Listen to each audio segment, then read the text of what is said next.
सोलापूरच्या खासदार प्रणिती शिंदे यांनी प्रसिद्ध चित्रकार सचिन खरात यांच्या चित्रस्पर्श या स्टुडिओला भेट दिली व या स्टुडिओबद्दल त्यांनी कौतुक केले. पहा खासदार प्रणिती शिंदे काय म्हणाल्या, तो एक्सक्लुझिव्ह व्हिडिओ.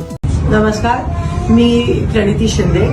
मी आज सचिन खरात जे आपले सोलापूरचे नामवंत आर्टिस्ट आहेत त्यांच्या स्टुडिओमध्ये आली आहे. चित्रस्पर्श या स्टुडिओचं नाव आहे.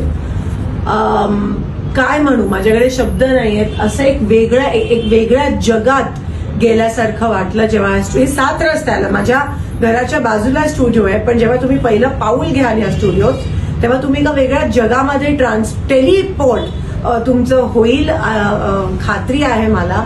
अतिशय वेगळी संकल्पना आहे. काही ठिकाणी त्यांनी सागवानचा वापर केलाय, काही ठिकाणी शेणाचा वापर केलाय त्या ठिकाणी, आणि अतिशय वेगळं असं स्टुडिओ आहे. अर्थात त्याचे आर्ट, त्यांचं जे आर्ट आहे त्याला तोड नाहीये. वेगवेगळ्या प्रकारचं तुम्हाला आर्ट इथे दिसून येईल आणि वेगवेगळ्या पद्धतीत त्याचे डिस्प्ले करण्याचे प्रकार पण इथून दिसून येतील. खरंच आपल्या सोलापुरात